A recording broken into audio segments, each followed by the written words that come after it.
Hey everybody, we are about to start our last Fireside chat of the day. And this is definitely one that I'm very excited about. This is kind of a one for me kind of thing. So this is all about building ecosystems. If you care about building startup ecosystems, we literally have the guy who wrote the book, literally, and then we have our friends from EcoMap who wrote the program. So I'm really excited about what's going to come out of this. Please give them your attention. Take it away.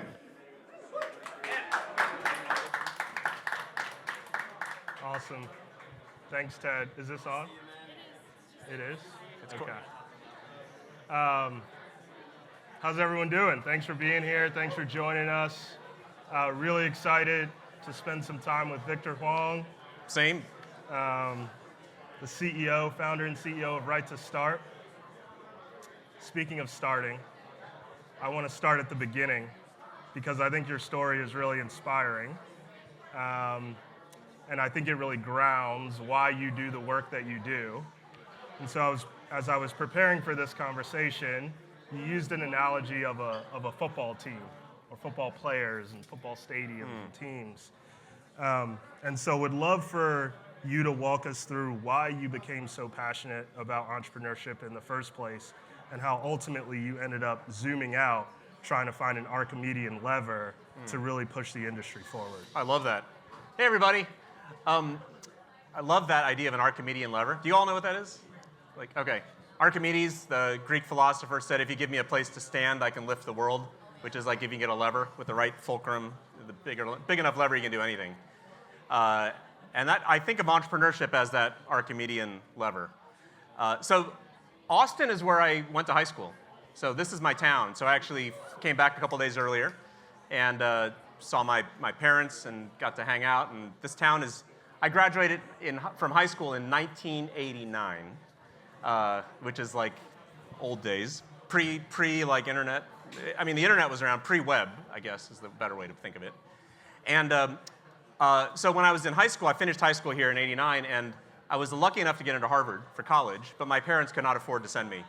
And so they were teachers, they were academics. They'd kind of come up through the teaching and academic ranks. And so what they did is, one, they took out a second mortgage on their house out in Lost Creek, out in Austin, which is just west of here, maybe 5 miles. And then second mortgage, they took everything they had and put it on the line. The other thing they did is they started a business on the side. And so that started on the weekends and the evenings and just grew. And eventually that second business made enough money to be able to put myself and my sister through college. And so I saw the process of what entrepreneurship could do, how it could transform lives. So it basically put my sister and I through college, but it also changed the lives of the people that the company touched. It created real opportunity for people. But I also saw how hard it was. I saw that the sleepless nights, the tension, the anxiety, and the difficulties, all the barriers that make it hard for people to start businesses.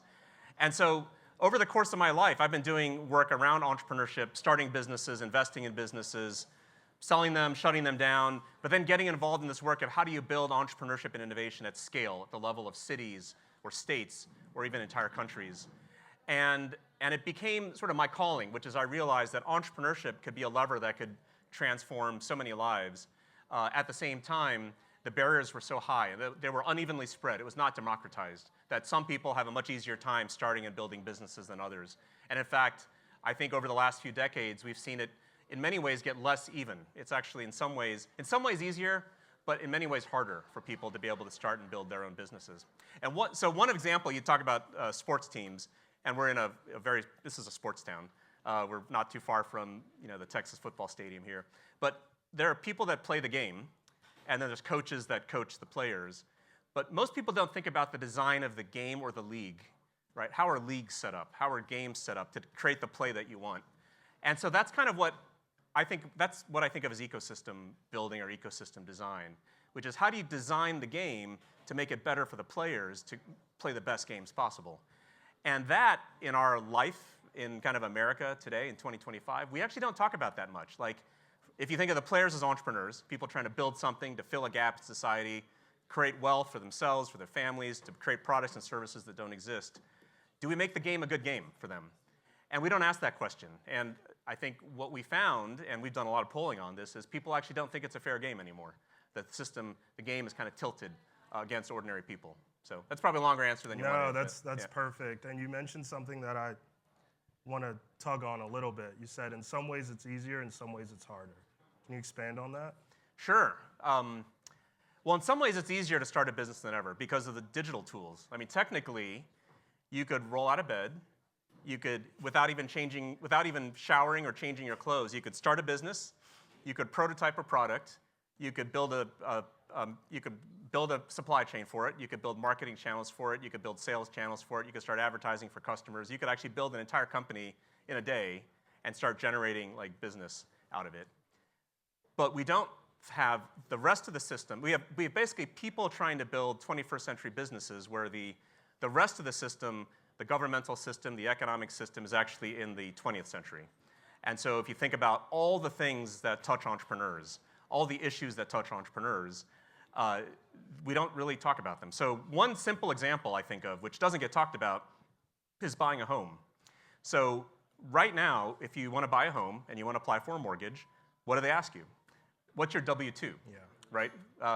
What's your regular job? Yeah. So if you're an entrepreneur starting something, or you're even in the early phases of building a business, you're not generating revenue, and you have W-2, you're 1099, you have a sole proprietorship, it's just formative. The whole mortgage system is against you. And that doesn't get talked about. And I've even had that issue when I was just trying to refinance to a lower rate. When I was starting right to start, they wouldn't even let me refinance because I had just started something brand new. Yeah. And so the system's all kind of wonky, right? Yeah. Like we don't talk about how unfair even buying a home is against entrepreneurs. Totally. Yeah. Yeah. And so you wrote The Rainforest. And I want to talk a little bit about that analogy for those that are not familiar. And in particular, I want you to, and I've heard you speak about this before, Victor, but the contrast between farming and starting a rainforest and how that really resonates when you're thinking about entrepreneurial ecosystem. Sure, yeah. Have any of you heard of rainforest concepts of ecosystems? A few, so maybe some of you. So the basic idea is the way we think of building a business or making something great, like an enterprise, is actually different than the way you would build an economy or a society. And we actually kind of mix the two together. So when you're trying to build a great business, it's actually more like farming.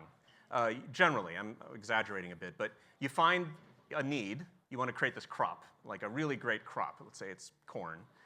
And what you want to do is to make as much of that corn as good as possible and scale it. And then if you get something that's not corn on that farm, what do you do with that thing that's not corn? Well, you kill it. You actually don't want not corn on the farm. You want everything to be that corn. But in an economy, it's actually more like a rainforest than it is a farm because you want lots of things to flourish. So in a farm, you would kill weeds. But what do you do in rainforest with weeds? Well, everything's a weed. Like everything has the potential to grow into something valuable. You just don't know in advance. And when you try to judge in advance that that's something you don't want, you can often be wrong. In fact, many of the greatest enterprises that have been built, in fact, I'd say almost all of them, their path, they looked like weeds in the beginning, right? They looked like things that weren't that desirable until they became really good, and then they started to scale and grow. And so what you want to do is to create rainforests where you don't kill weeds off. And the way you do that is an analogy to natural rainforests. So just like if you want to grow rainforests, you don't just plant lots of trees. People have tried to build rainforests by planting trees, and it never works. They die. What happens is you have to shape the whole environment. So it's the sunlight, it's the moisture, it's the humidity, it's the nutrients in the soil, it's the interaction of all the different elements together. And so it's the whole ecosystem. And so that's what entrepreneurship comes from. It comes out of that whole ecosystem where you let weeds grow up and you give everything a chance to flourish. When you just try to farm it, it doesn't work because you start killing off things that could be really successful and you don't know in advance what those are. Yeah, and in a lot of ways, Victor, keep me honest here, but that was the inspiration for Right to Start. Right there, America lacked a policy agenda, as you put it, that focuses on entrepreneurship. And so some of the data that you all have put out is 94% of Americans support small business and entrepreneurship, but it's not talked about enough, I think. Why do you think that is? Yeah, in fact, I've got that data right here. I don't have many slides, but I got a few. So this slide shows that 94% of Americans agree this is important to the future of the country that everyone's got a fair chance to start and grow a business. You think about what other major issue in America does 94% of the country agree on today? Nothing. There's almost nothing do we agree on except this. But how often do you hear this talked about as a major civic priority? Pretty much never. And so we've got this bifurcation where this is a deep issue in the American DNA. We, as a fundamental society, this is something we believe, that everyone deserves a chance to be able to start and build something. It should be equal access and opportunity to do so. But we hardly hear it talked about. And meanwhile, we also have other polling and data that shows that more and more people think it's not a level playing field. It's harder and harder for people to be able to build something. And so I think in many ways why this happened is kind of goes to the fact that this country is, in some ways it's the great startup nation of the world. We're coming up next year on our 250th birthday. And it's not always been a smooth ride. We've had ups and downs in the life of this country. But by and large, this is still what the world looks to as the great startup nation. And I think we just took it for granted. I think we just assumed that the entrepreneurial hustle and spirit was always going to be there. And what happens when you don't pay attention to something in business, it just kind of withers away, right? If you don't measure it, if you don't look at it, if you don't pay attention to it, it dies. And that's what's been going on, is we just assumed we were always going to be entrepreneurial. And now if you look at the whole system, you can point to numerous examples where the whole system is sort of, it's not intentionally anti-entrepreneurial, it just became that way. So whether it's, we talked about home mortgages and home buying, it's one example. The healthcare system, we do far more subsidies of big established companies than we do of people trying to start their own thing. Childcare, we subsidize far more of childcare at the corporate level than we do at the entrepreneur for the individual. Government contracting, the way economic development subsidizes billions for large companies to move across a border and gives almost next to nothing for entrepreneurs to build, to shape the lives of their states and their cities. Workforce training, education, on and on. All these things, government contracting, it's all kind of favoring larger, more established businesses. And it's just kind of happened that way because we've just sort of let it wither over time. Yeah. And one of the things that you just mentioned was about measurement. So how are you at Right to Start when you're going into these ecosystems and you're talking to these folks, encouraging them to measure the impact that some of these investments are having on entrepreneurship? Entrepreneurship, it's amazing how much we measure in this country except entrepreneurship. So every minute of the working day, we know the exact value of the largest companies in America. Like it's like to the fraction of a penny. Like we can tell you what the total enterprise value of the largest companies in America is. We barely know that. We barely know even like how many businesses were started in downtown Austin last month. No one knows. Yeah. What's the full enterprise value of those businesses started in Austin last month? No one knows. You name any zip code in America, you can say we don't know what happened last month. The data comes out eventually, but it's usually at a very high level. It's not at the granular level. It tends to be at the state level. And in a state like Texas, like you're combining Austin and Dallas and Houston and San Antonio and El Paso. It's like, what does that data even mean? And then it's usually like a year late. And so it's like using a bad microscope to look at a really important issue. Yeah.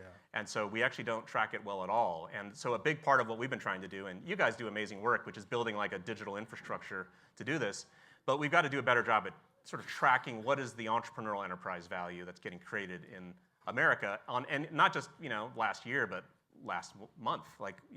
This is so important, we should be tracking it much better. And so very few states have that. We've been trying to push this effort. So part of our work has been, at Right to Start, has been getting states to create offices of entrepreneurship to track data better.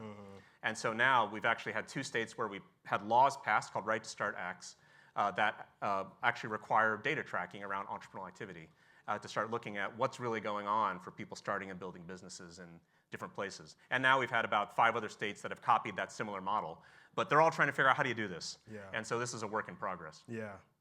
And so as you think about sort of the policy landscape to support entrepreneurs and you're getting these Right to Start bills passed, like what are the core tenets that you're encouraging folks who want to catalyze entrepreneurship in their states or their communities to support from a policy standpoint? The reason we've sort of taken this approach of helping shape these offices of entrepreneurship is because there's no one in charge of it. So if you actually walk to the White House today, regardless of your politics. You walk in the White House and say, I'd like to talk to the person in charge of the entrepreneurship issue in America. There's nobody. There's actually no one in charge of entrepreneurship in America. Because the reason is because it's spread out across all the agencies, from Commerce to Treasury to SBA to NSF to DOD to you name it. Everybody's got a little piece of the entrepreneurial work, but there's no one sort of coordinating it. This is the same thing at the state level, and it's usually the same thing at the city and the county level. There's no one in charge of entrepreneurship. And so that's been the main issue, which is no one's there to look across the whole thing. And so can we create the equivalent of, like, I guess this is kind of out of date, but people used to call them czars. Like, you know, who's the lead person in a state or a city or a county to handle this issue? Yeah. And then they can start to coordinate. So as part of these offices of entrepreneurship now, we ask them, and every state's a little different, and city's a little different, but one, coordinate the policy making across the whole system. Two, serve as a contact point for entrepreneurs trying to get through the system, like they're dealing with licensing hurdles or permitting issues or whatever, like the system's not responding. Help be that voice within the system. And then third, help grow the ecosystem, right? Work with all the different actors that are already out there to help connect it and shape it and curate it better. Yeah. And with stats like this, Victor, I'm curious, what's the pushback you get? Like, why don't we have 50 offices of innovation or entrepreneurship yet? Yeah. It varies. So you can see how bipartisan this is, right? Yeah. Democrats, Republicans, Independents, they all love this in concept. It usually gets down to, one is sort of apathy. People are like, well, America's fine. Like, why do we need this? And so we have to pull out other data that shows it's not fine. And here's all the problems with it, which is around, why people aren't starting or the barriers they're hitting, which actually come out a lot when you dig into the data. Because it's spread out. I talked about all these issues from red tape to government contracting to healthcare to childcare to capital access to economic development. All these different issues affect entrepreneurs. And so, can you find a way to kind of get that issue raised? But by and large, I think we find that people care, but they just don't even know what to do. And so you find like a lot of our leaders in society will say, I care about entrepreneurship, but then they don't have ideas on what to do. And so our work is really through education. We provide ideas. And we don't lobby. We don't tell a political leader what to do. We don't push for a specific, agenda. Yeah. We really just talk about here are ideas that allow you to do this work better. Got it. And I'm gonna fast forward now to like present. Thanks for asking these great questions, Sherrod, Yeah, by the way. you got it. I want to ask questions of you too. Okay, Yeah. I'm ready. All right. Based on what we are seeing now, not quite 2 months into a new administration, what are the opportunities and challenges that you're foreseeing as it relates to the right to start agenda, I'll say? It's interesting because, it's been a bit of a up and down administration in many ways. And a lot of people ask, like, what does it mean for this work? Yeah. What I found, this is surprising, is kind of this, which is as things feel like they're less functional at the federal level and the executive level, that at the state level, the local level, people are looking more for what can we really do? Because by and large, and I found this to be true, is the level, Doug and I were just talking about this earlier, that at the level of the national narrative, there's a lot of over caricatures being made about people. And there's a lot of stereotypes, and it's a lot of grenade throwing back and forth. And there's a lack of kind of real constructive work. What I found in traveling across the country, and I just took a road trip across the country last fall, is 90% of this country still wants to fix things and make it better, and actually are a lot more practical than you would think you hear at the kind of the national narrative level. And we haven't really found a way to give people that. But at the local level and the state level, they're much more responsive to what ordinary people want, which is let's just fix this. Like enough of the cat calling or whatever. Let's just fix this. And so what we found is actually more interest in this than we even had a few months ago, surprisingly. So the more things kind of don't work here, the more people are looking for what can work at the state and the local level, which is a bit of a surprise, honestly. I wasn't sure how, was it going to, was the polarization going to spread? But I think this is a real opportunity to kind of pull things together and actually get this country going again. Yeah. And so as you take a long-term outlook to your work at Right to Start, 5 years from now, 10 years from now, what's the version of America that you want to see? Like, what does that look like, and what does that mean for ordinary folks? The way what we focus on at Right to Start is really civic change and elevating kind of the voices of entrepreneurs in civic life and making sure that we can drive civic change to make it easier to start and build businesses. And probably the number one thing is to get people talking about this as a major issue. And so if you poll Americans, like what are the most important issues in America, this issue, like entrepreneurial opportunity, people's access to it, it actually doesn't even show up. Yeah. Like Americans, they all want it, but they don't know it's a thing, and they don't know you can do anything about it. And so we're kind of nowhere on the radar. If you care about this issue, we actually don't get talked about. And so, 5 years out, I would want this to, when people say like, what are the top 10 issues in America of most importance? You got, crime, healthcare, immigration, climate change. You've got the kind of the list that everyone knows. In the top 10, I would like people to say entrepreneurship should be a major issue in America. Yeah. We're not even on the list right now of what people even ask about or think about. And so that to me would be key. And meanwhile, we're continuing to expand the work. We've got, our work has touched all 50 states. We've got grassroots presence in 34 states right now. And we're going to continue to expand that. Our plan coming up next year is America's 250th birthday. This is the great startup nation of the world, and we're about to have this birthday. And so the idea is, can we use that moment to reboot this country again? How do we take that original promise of America? The original promise, that hasn't always been perfectly fulfilled, though, is to say that everyone has the ability to forge their own future, right? This is sort of the American promise. Well, how do we reboot that for this new generation, for this day and age, in 2026, our 250th birthday? So that's what we're going to be working on, is trying to build out a national campaign around this, and to use this as a chance to educate, engage people, and get them talking about it. I've got actually, I think I got a couple slides on it. Yeah, it's time to reboot America through entrepreneurship. And so let's get this issue on the radar, next year. And here is, we are looking, by the way, we're looking for people. So we're building out grassroots work. One of the reasons I'm here is because we got 2 states in the Midwest we're hiring coalition managers and advocates in, our grassroots organizers. And so we got a couple states on the sides, but in the middle, you got Michigan and Missouri, who are Midwest states. Missouri. And so we're looking for people. If you know people that want to help organize at the state level and at the local level, let us know. We got their postings on our website. And then this. Oh, all right. Whoops. It looks like the formatting got off. Join our online hub. There. Formatting's off. This is an Apple to Microsoft formatting issue. You can stay up to date. So here's a QR code. You can actually join our online digital community and stay up to date on things. Would love to have you join up. And we'll get you in, and we'll start getting information to you. You can be part of this movement that we're building. Amazing. I'm going to ask one more question, then I'm going to open it up to the audience. All right, I'm going to ask you a question. Although I know you're dying to put me on the I want to put you on the spot, too, yeah. Well, we could do that You guys first. do amazing work. So I appreciate that. So you've traveled the country. You took a road trip, as you mentioned, late last year, I think, from Southern California to Erie, Pennsylvania to D.C. As you've traveled through these countries, as you have 34 grassroots efforts in states across the country, what's the common thread you're seeing for what's missing in these entrepreneurial ecosystems? Like, if you could snap your fingers, be like, I wish I could put one of these, and I'm not going to let you say it, an Office of Entrepreneurship. Yeah. In these states, this is what would really move the needle, we think, from an entrepreneurship standpoint. The easiest way I can put this, and I'll forgive my French, is for people to give a damn.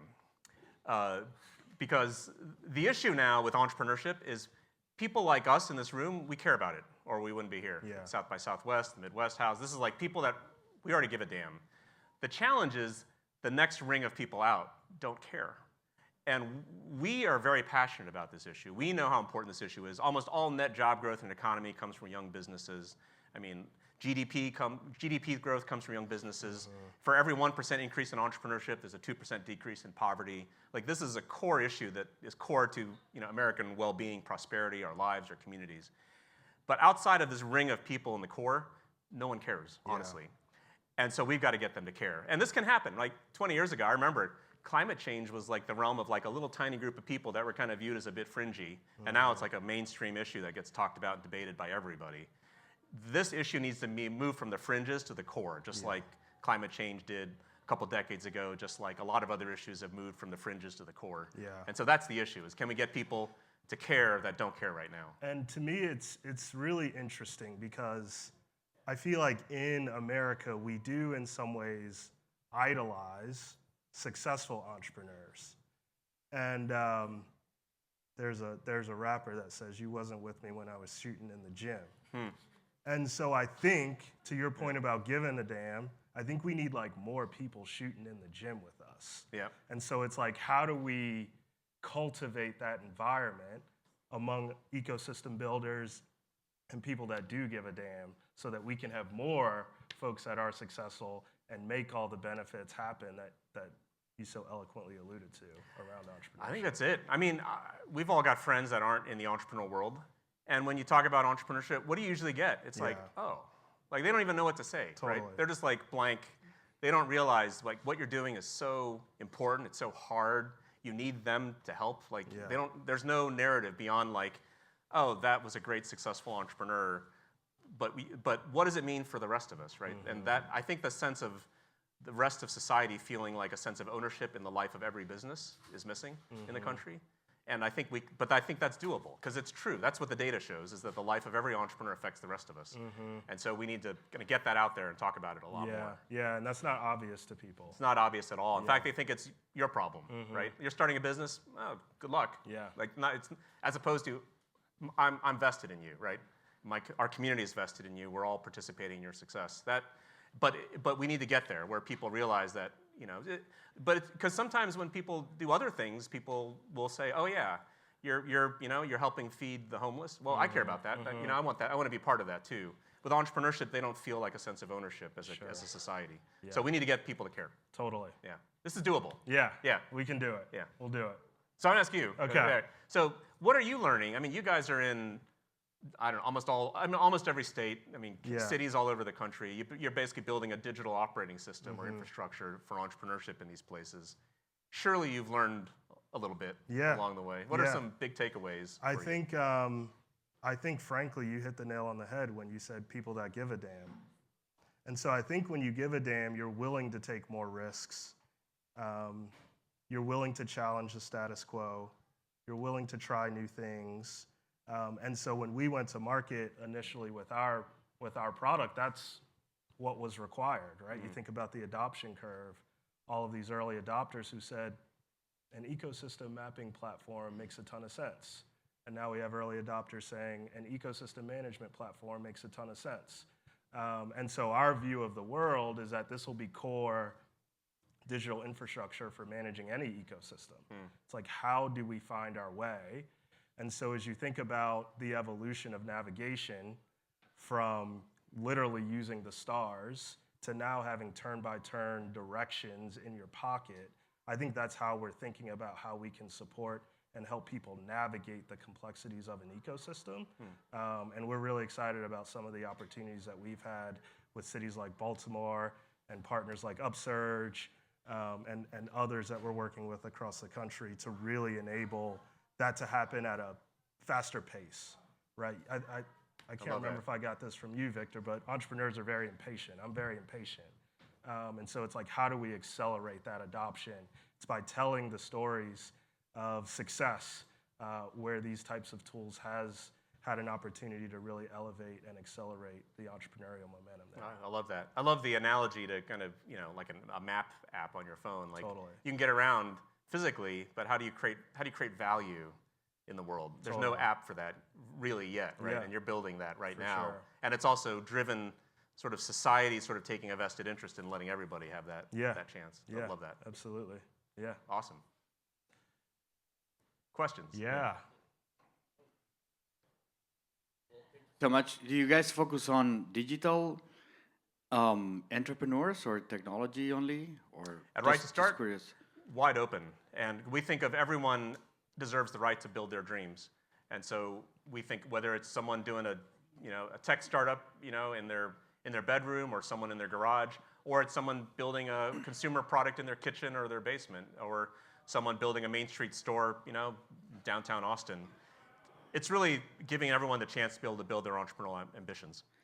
Thank you. I do have, I'm an ecosystem builder for over 20 years. Startups, co-working spaces, support networks, incubators, accelerators, and funding. At the end of the day, it's what boosts and makes America a startup nation, very different than any other country in the world. So my question is, I'm very uncomfortable with the thesis of entrepreneurship today, because I know it comes from the 90s, it comes from Babson or Harvard, or the word of entrepreneurship came out, among rich families or family offices. And the real spirit of America is craftsmanship, way beyond entrepreneurship, where entrepreneurship can become a vanity in many ways, how society understands vanity. So I just wanted to you pick your brain and reflect on the rate of innovation today with blockchain. With like COVID already passed, resetted the world 5 years ago. The rate of innovation today, enterprises taking over, like in some areas, there's very little rate of innovation to innovate for startups to innovate, because enterprises own a lot of these startups. They have bought thousands of startups in the last years. So my question is, would you guys be interested to focus on the last people at the end of the line, people who, you mentioned homeless, you mentioned people who is actually physically impaired, people who are have all kinds of post traumas, whether if it's because they're veterans or they have been maybe abused as a child, or like this is the people that we need to participate in economic development and society much better, rather than making a high performance culture of people going into the gym and whoever is the most competitive. So my question to you guys, or my reflection to you guys, are you guys doing something for those the ones at the end of the line to become entrepreneurs and to enter in this, when we have AI tools, we have blockchain, we have all kinds of things that make us be very lean to launch a company? You said it. You can set it up, taking a shower. Are you guys doing something for this part of society, friends and family and people who is at the end of the line in these things? Because it's easy to make students in any university, public and private, it's easy to channel them and fuel them to be entrepreneurs. But this specific, like the people that needs it the most, how are you guys thinking about approaching everybody to be an entrepreneur? Everyone can be an entrepreneur. And I wish, this is my wish, that's an ecosystem builder for real. Yeah, that's exactly the way we think of it, which is everyone deserves a shot. And one of the things, one of our issues that we recommend is, even the average cost of starting a business in the U.S., if you just look at the hard cost, is about $800 for like fees and forms and governmental regulation. In Colorado, the governor, Polis, said $1 to start a business. And so for people for whom, I've heard this actually from people in policy or economics, they'll say like, well, it costs a couple $100 now, but that's not a big deal. Because if someone can't find a couple $100, they really shouldn't be an entrepreneur. And it's like, you don't really know like what it's like out there. Like, for a lot of people, that becomes like, I'm not going to start a business, right? And so to get it down to $1 opens it up for a lot of people. There's still lots, of course, there's a lot of other barriers there, but even those simple things. So we work with food truck owners in cities to actually change the laws around and the ability to streamline the process. We had a food truck owner in one town where they said they bought a food truck, and then to get through all the approvals to be able to actually sell anything out of the food truck took 1 year. Because they had to go to all the different places to get different approvals, and everyone kept referring them. No one actually knew the answer. Everyone kept saying, I think you got to talk to those folks over there, or you got to do this, or you got to do that. And so all those things matter. And one of the great stories I like to share is the story of Mr. Ewing Marion Kauffman. So if you've heard of the Kauffman Foundation, I used to work at the Kauffman Foundation. Mr. Kauffman, by the 1980s, had built a pharmaceutical company making drugs that was worth $6 billion. It was acquired and then eventually went public. $6 billion company in the 1980s. What everyone forgets is in 1950 he started that company, over 3 decades earlier, selling health supplements like vitamins. And his vitamins weren't even like, he actually took oyster shells and used to grind them up to create calcium supplements that he put in little plastic bags that we sell to hospitals as calcium tablets for people that were trying to heal their bones. And so he sold health supplements in 1950 that became a multi-billion-dollar drug company in the 1980s. You never know where things are going to come from, and you have to give every weed a chance to flourish in the ecosystem. So that's how I think of it. I think you've got to give everyone that chance. And right now, the way the system is set up, it's basically, if you're not geared up to be a venture-backable company, there's really no money for you. Is kind of general. I mean, I'm exaggerating, but that's generally the story you're given. It doesn't need to be that way at all. And we've kind of turned it into something that feels like you either have to be a privilege or you have to have access to certain people to do it, or you're not allowed in the door.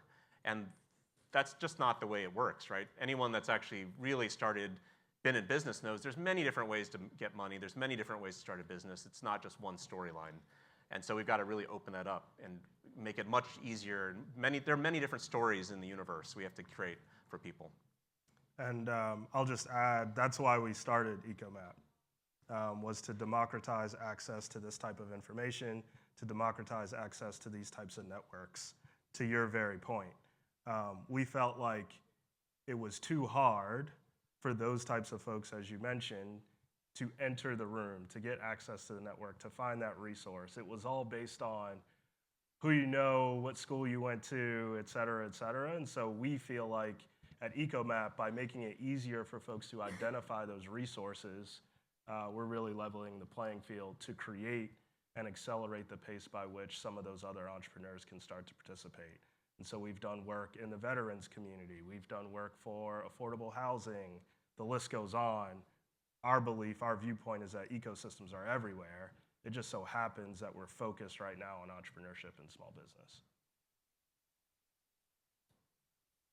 Take your pick. Yeah, Mike. Okay. All right. Hello. Can you hear me? Okay. Should I move over here? Hi. Well, first, thank you for sharing. I'm gonna try to be coherent because this is such a passionate topic for me. But when you were speaking, the entire time I was thinking progressive movement. What movement? Progressive movement. Progressive movement. Right? And when you say a lot of people don't know about the entrepreneurship problem, I know a lot of people know about the healthcare crisis, right? And affordable housing. People say my generation is going to be the last one to ever be able to purchase a house, and that's backed by data. So I'm trying to tease apart where is the line between, your policy prescriptions and that of something like Bernie Sanders. And from what I can gather, it's a little bit about reducing friction to creating businesses, giving people resources that are actively pursuing businesses, versus Bernie Sanders is more of like a blanket safety net kind of approach. So just wondering if you could talk a bit about that. And if they're closer than you seem, I think there are people in America that have a vested interest in putting down entrepreneurs, right? Cutting the social safety net. And if people don't have that, how can they take risks, right? So these are the thoughts coming through my head, and I'm wondering what you think. Yeah, how do we play in sort of all the constellation of different political ideas? I kind of consider myself a member of the Entrepreneurship Party. Like I think of the difference between the way we talk about it and pretty much everyone else is we talk about equalizing access to opportunity, which is, and everybody wants a fair shot to be able to build their own American dream. And if you think about the way it gets framed in different narratives today, I think so much of the debate, regardless of what side you're on, is kind of top down. And we're talking about how do you do it bottom up, where you give people the means to lift themselves up and kind of compete equally. And I think that we found that to be core in the American DNA, because this is a country where we kind of believe in the underdog, and whether it's left or right, people kind of generally believe in that. And so what we really, our ideas flow from that idea that the underdog deserves a shot, and they deserve resources to have a fair shot at it. How you define that is kind of varies by place, by people, by group, but there's that general concept of sort of a fair shot. Yeah, and it's interesting because we found when we talk to folks, we work in, very bipartisan. We work with Republican and Democratic legislatures, governors, cities, city councils, et cetera. And sometimes when you talk to folks on the left, they'll say, we love it. The folks on the right would never agree to any of this. And when we talk to folks on the right, they'll often say, we love it. There's no way the folks on the left would ever agree to it. And what's interesting is they actually agree on exactly the same thing. They just don't understand how the other side would agree. And we're sort of in the middle saying, you actually agree on exactly the same thing. And we're just articulating and giving a path to it. Why hasn't it happened then? We're here. I mean, the issue, I think we just sort of kind of forgot about it. Like, we just assume it's working. And if you look at the data and you talk to the people in the entrepreneurial sector, you realize it's actually not. It's kind of not, it's not democratized. It's not spread out. But people don't know that. There's a lot of competition for hot air in this country right now, right? There's a lot of competition for what people should pay attention to. There's a lot of noise in this country. And so this type of issue, it's very practical. It's very, put food on the table. It's very much about making stuff, the hard slog of making stuff that takes a long time. It's not like a hot flash issue that gets everyone riled up and gets everyone tweeting and like clicking on stuff. This is like it takes a bit of understanding. And so you got to kind of speak up to people and assume that they can meet you up there. But I have faith. I think we got to have the entrepreneurial sector talk about it. Like, you've got to be out there talking to your family members. You probably have half your family that doesn't understand what you're doing if you're in this world. You've got your neighbors that don't understand what you're doing. You've got your friends and they don't understand what you're doing. We've got to talk about this in ways that they understand and care about. I'm sorry to disagree with you. Okay, yeah. But when I talk to anybody in my life, I tell them I'm an entrepreneur, I own a business, I'm self-employed, whatever. They're like, wow, that's awesome. And you can see a little bit of that would never work for me in their eyes. Right. Right? It's almost unattainable. They feel it's unattainable. I think we've made it into this thing that feels like it's something for the few, as opposed to the many. Yeah, and I'm privileged because I'm still on my parents' health care plan. Like, they can support me if I fall away. But if I'm somebody without that kind of family background, like, who's going to support me? The state? Definitely not. You know what I mean? Yep. So this is sort of the connection I'm seeing between like more the left wing and a real social safety net and the policies you're passionate about. So yeah, I think what you're saying is it's right, which is people admire it, but they don't feel like it's something that they can do or it's attainable, or whether it's for the lack of a safety net or other reasons. Everyone's got their own reason. They're scared. They're terrified, honestly. It feels, that's actually up there. That's kind of like a 70, 80% issue, which is the reason people don't start a business is they're scared. And I think if you think about it, of course they're scared, because we teach K through 12 and even college is all geared towards how do you get trained to get a job. And there's nothing at some point that says, here's how you take your skills and be self-sufficient. I mean, and I know lots of people who are just scared, and they don't need to be. A lot of them have savings. They're still scared, right? They don't even know how to begin, because these basic tools of, like, if you think about it, entrepreneurship in this sense is one of the most basic human things, which is to take what you know and make a living out of it. We don't even know how to we don't teach people how to do that anymore. So we've actually built a system that actually says you must serve someone else, or you're of no economic value in society unless you serve someone else, which cannot possibly be the truth, right? Yeah. So. Well said. Could I ask a question? Yours is gonna be better. Oh. Hi guys, my name is Kieran. I've been building entrepreneurship ecosystems for the last 12 years in Toronto, Canada, and now I live in Boston.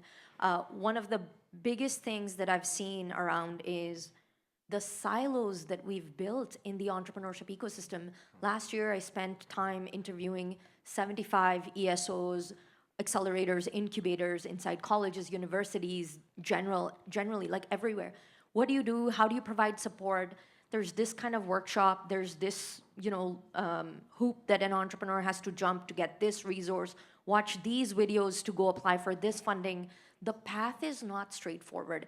And there's a reason for it, I understand, but is there a conversation around how can we have an EcoMap for founders where they can truly find their way in what they're building, what are the correct resources they should go to, and make it easy, because it shouldn't have to be this hard.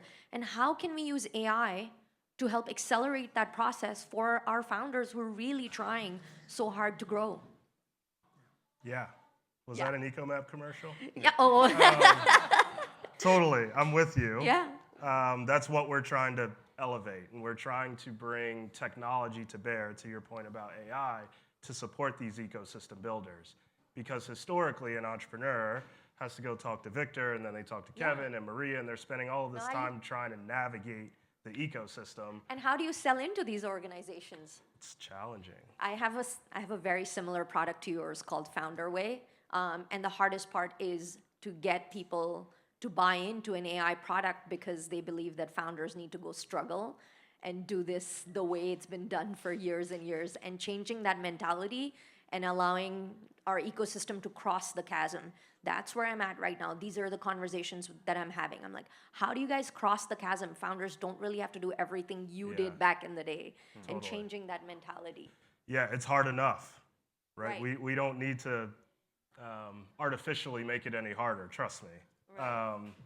And so what I believe we are seeing is a shift in the economic development space. Historically, it was all around smokestack chasing. Yes. So how do we, Totally. to Victor's point, go get some company to move here that's going to bring 5,000 jobs? I think the data says now we need to Work on focus the on grass- growing Yes. organic companies here, small businesses and startups, because that's where the net new jobs are going to come from. And so I think it's just a matter of time, honestly, before people start to realize that they've got to use digital tools and technology in order to elevate, scale, expand their own reach, actually making it easier for entrepreneurs to get started and be successful, because ultimately that's going to be the high tide that lifts all the boats within those communities.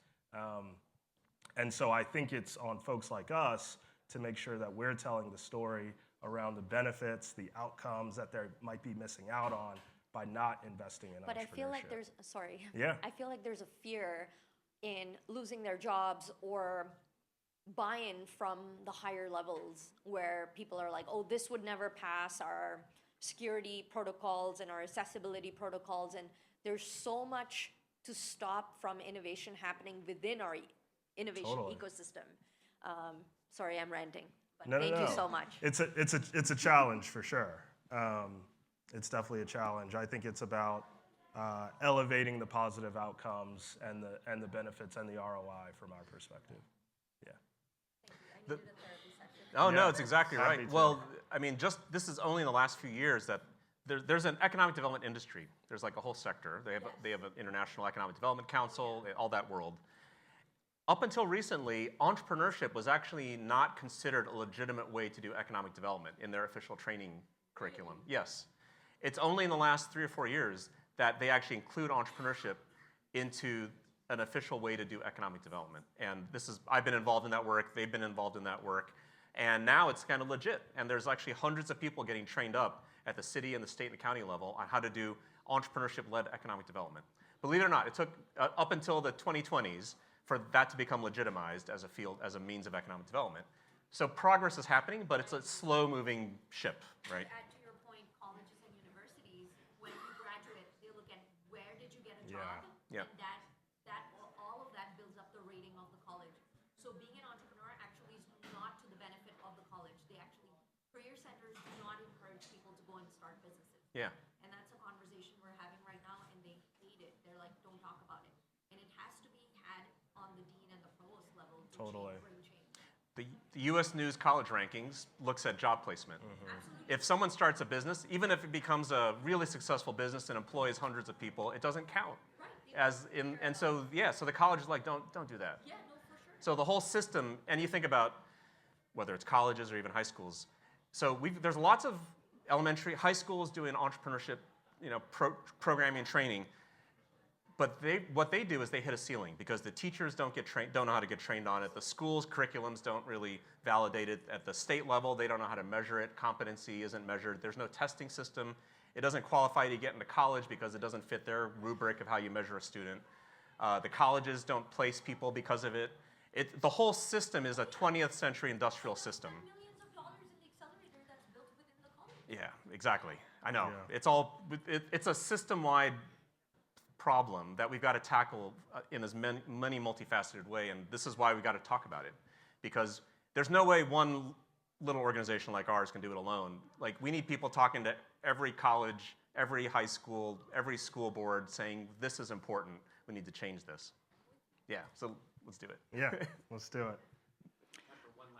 Okay. Quick question.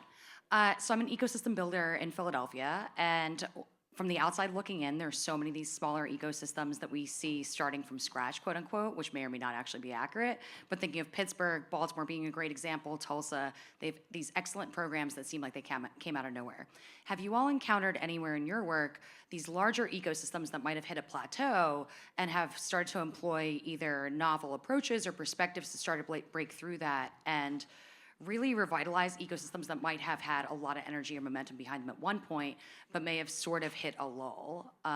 Any examples of that? Where they're hitting a plateau, they're not sure what to do next. Yeah, like I think that folks kind of rest on their laurels at some point where things are working, but often those programs are not reaching the next generation or the next audience, or the programs simply are not preparing folks for the modern way that entrepreneurship is done versus what might have been relevant 10 years ago, pre-pandemic.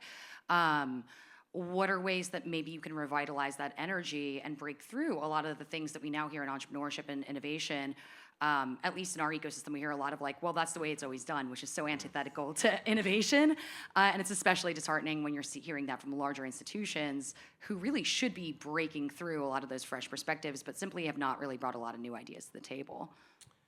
So I can start, Victor. I think what we have seen in those cases is top-level leadership support of innovation and entrepreneurship that looks like the hiring of a new position that's focused on that. So I'm going to let Victor talk a little bit more about that. But for example, in the city of Atlanta, they have they've hired their first senior, I think his title is Senior Advisor of Technology to the mayor, right? And so that's an example of a city that went through this huge boom, but now are like, how do we become a really credible, competitive, entrepreneurial and innovation ecosystem? It's like, let's put someone in charge of it first and foremost that sits outside of the traditional economic development infrastructure in some ways, and give that person the latitude to be creative, to try new ideas, et cetera. And so I'll just give you one example. In Atlanta, they spun up a program called ACES, which essentially takes universities that are in Atlanta and brings them together under the umbrella of entrepreneurship and innovation. And so now you start to see all of these universities collaborating on support for an entrepreneur and trying to really elevate that profession in a new and novel way. So that's what we've seen work as a model, especially for large established cities that are looking for sort of that next renaissance. I think one of the great challenges of this work is, in some ways, when you're doing ecosystem building and you become really successful, it can often become over-institutionalized, right? And so you end up with organizations that actually are doing good work in supporting entrepreneurs, but they almost become unintentional gatekeepers for the entrepreneurial journey, where you have to get into their program, or you have to find them, or know someone there. And then it's like, if you don't get in, then you're kind of locked out. And I've seen that in a number of places. And I think the better way to think of it is you want entrepreneurship as like a layer of snow that blankets an entire place. And that's a very fundamental shift in the way that we've really thought about it, which is one of the reasons behind Right to Start, which is to really get it as a layer of snow that kind of blankets a place. So we start having this conversation, and every teacher, every school board, every workforce commission, every university, every neighborhood block starts to talk about this as an issue. And they start, and as a result of that, they become more knowledgeable about how to help and how to support. And so the ecosystem really becomes everybody, right? And so I think it's an ambitious vision, but I think we have to go from thinking that you have to build a structure that's perfect to really opening that up where it becomes something that everyone has access to. And I think that's where people kind of want it to go, but how we get there is not so clear. And I think this is ultimately around lifting it as a civic issue in a broad sense, so the ecosystem becomes everybody. That's much easier said than done, but I think that's where it needs to go. Thank you guys so much for joining us. We have drinks somewhere in this building till 9, and I'm here, the team is here, so come say hi to us. We'll be around. Thank you guys again. Thank you, Sherrod. Yeah, Thank you, thanks, everybody. Victor. Yeah. Appreciate you. Appreciate you.